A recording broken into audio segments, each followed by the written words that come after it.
সাথে। ঢাকাই চলচ্চিত্রের শীর্ষ নায়ক শাকিব খান অভিনয় ক্যারিয়ারের পাশাপাশি ব্যক্তিজীবন নিয়েও বারবারই আলোচনায় থাকেন তিনি। সম্প্রতি এক সাক্ষাৎকারে নিজের দীর্ঘ ক্যারিয়ার, ব্যক্তিজীবনের নানা ঘটনা ও অতীতের কিছু সিদ্ধান্ত নিয়ে খোলামেলা কথা বলেছেন এই অভিনেতা। সেখানেই জীবনের কিছু ভুল নিয়ে আক্ষেপের কথাও জানান তিনি। জীবনে কোনো ভুল করেছেন কিনা এমন প্রশ্নের জবাবে শাকিব খান বলেন, অনেক ভুল করেছি। অনেক সময় মনে হয় এমন ভুল না করলেও পারতাম।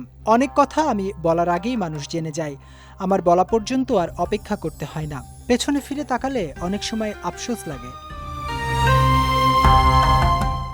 ভুলগুলো কেন হয়েছে জানতে চাইলে শাকিব বলেন, ওই যে কপাল, সেই ভুলগুলো না হলে ব্যাপারটা এখন হয়তো আরো স্মুথ হতে পারত।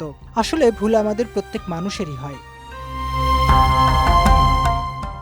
অতীতের বিষয়গুলো এখনও তাকে ভাবায় জানিয়ে অভিনেতা বলেন, নিভৃতে নিজের সঙ্গে বসলে এসব হিসাব নিকাশ তাকে পীড়া দেয়। চাইলে অতীতের অনেক কিছু পরিবর্তন করা সম্ভব নয়। কোনো বিষয়কে ভুল হিসেবে বুঝতে পারলে ভবিষ্যতে জেনে শুনে আর সেই ভুল করতে চান না বলেও জানান তিনি। আলাপচারিতায় তার দুই স্ত্রী অপু বিশ্বাস ও শবনম বুবলি প্রসঙ্গ উঠে আসে। এ বিষয়ে শাকিব বলেন, তারা দুজন আমার লাইফের পার্ট, তবে আমি কিছু বলতে চাই না তাদের নিয়ে, বিষয়গুলো নিজের মধ্যেই রাখি।